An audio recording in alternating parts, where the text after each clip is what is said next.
आहे, त्यामुळे त्या अनुषंगाने आज पुण्यातील साखर संकुलन येथे शेतकरी मुलं आहेत ते आंदोलन करत आहेत.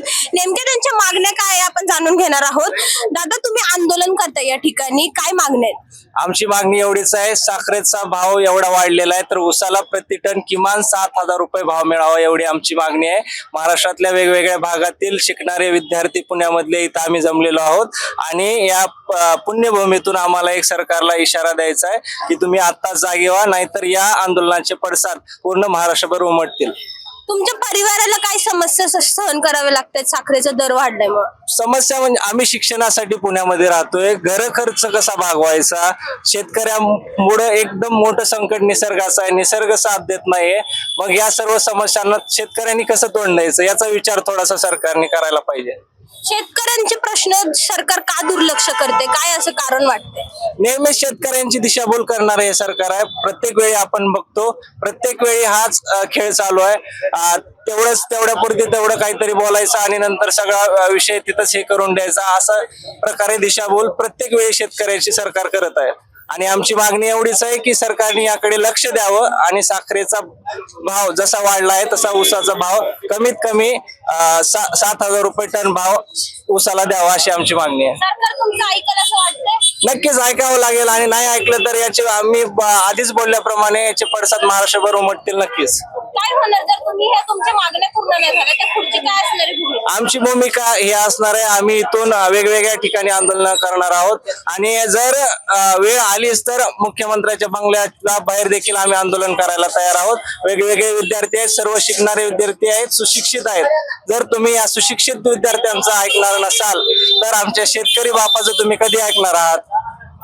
दादा, तू कुठून आलायस? मी या ठिकाणी अंजनगाव गणपतीच आहे. माझा तालुका शिरूर, मी पुणे जिल्ह्यातच आहे आणि आमच्यासारखे अनेक विद्यार्थी महाराष्ट्राच्या कानेकोपऱ्यामधून या ठिकाणी शिकण्यासाठी येतात.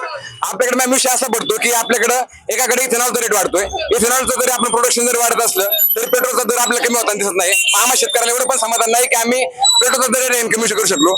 प्लस या ठिकाणी परदेशातून या ठिकाणी साखरेचा आणि ऊसाच्या या ठिकाणी आयात केली जाते आपल्याकडे, पण आपल्याला हे होताना दिसत नाही किंवा शेतकऱ्यांना रेट वाढतोय. आपण या ठिकाणी म्हणतो की भारत हा कृषी प्रधान देश आहे, पण या ठिकाणी फक्त शेतकऱ्याला या ठिकाणी कोणता पण टॉर्चर असो, कोणता पण या ठिकाणी शोषण करायचं असेल तर आपण शेतकऱ्याला पहिली प्रायोरिटी शोषणासाठी देतोय ना की फायद्यासाठी देतोय.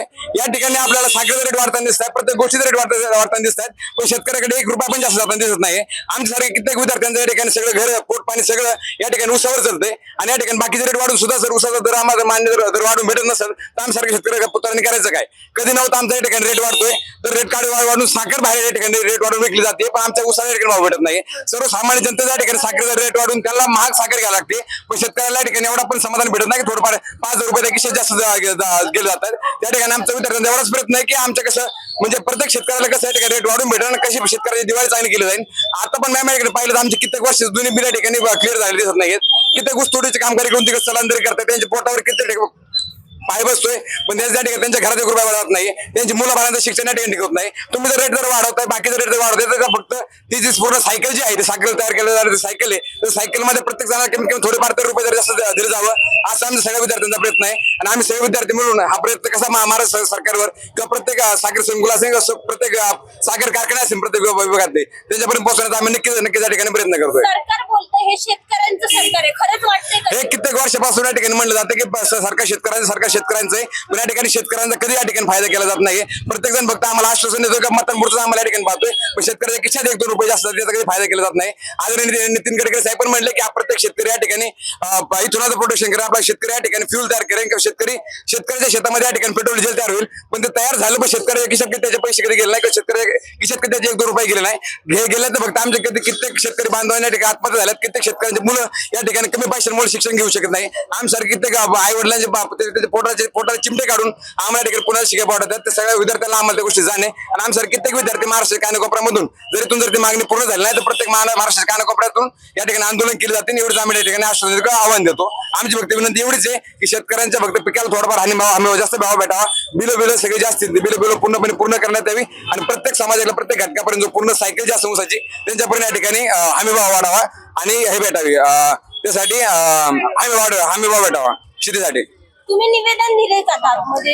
आता आमचं शिष्टमंडळ आतमध्ये निवेदन द्यायला गेलंय, त्या आता लवकरच ते जे काही होईल ते आम्हाला समजेल आणि भविष्यात हे जर मागण्या आमच्या मान्य झाल्या तर अख्ख्या महाराष्ट्रभर सगळे जेनजींनी जे आता दिल्लीमध्ये जे आंदोलन केलं तसं महाराष्ट्रात पुण्यात मुंबईमध्ये प्रत्येक ठिकाणी आम्ही आंदोलन करू. शेतकरी आम्ही सर्व एकत्र येऊन कृषी मंत्र्यांच्या गाड्या अडवायच्या असतील तर त्याचाही प्रयत्न करू. पण आम्ही एक शांततापूर्वक हे आंदोलन करण्याचा प्रयत्न करत होतो. पण जेव्हा सरकार घाबरतं तेव्हा पोलिसांना पुढे करतं.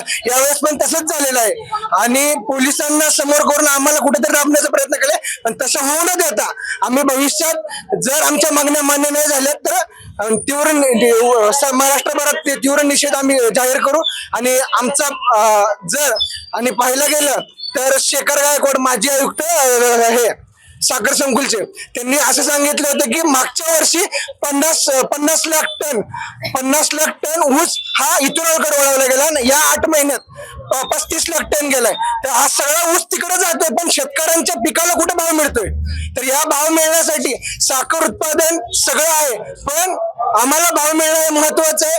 आणि यासाठी आम्ही सर्व शेतकऱ्यांची शेतकरी पुत्र म्हणून आम्ही या मैदानात उतरलेलो आहे. एकीकडे सरकार म्हणतंय इथेनॉल मुळे शेतकऱ्यांना फायदा होणार आहे आणि दुसरीकडे साखरेचे दर वाढवतात. हा तेच म्हणतोय की इथेनॉल मुळे शेतकऱ्यांचा फायदा दिसून येत नाही. फक्त बिझनेसमॅन लोक अदानी अंबानींचे खिशे भरले चाललेत पण शेतकऱ्यांचं कुठं खिशे भरणे झालेत. शेतकरी फक्त राबणार शेतात काम करणार तो घेऊन पेट्रोल पंपावर जाणार तिथं पण पैसे त्याची हाणामारी होणार पण भविष्यात तो कुठंच त्यांच्या खिशात पैसे दिसत नाहीयेत. एकंदरीतच आपण पाहू शकतो जे हे शेतकरी विद्यार्थी आहे हे साखर संकुलन येथे आंदोलन करत आहेत आणि त्यांच्या मागण्या जर पूर्ण नाही झाल्या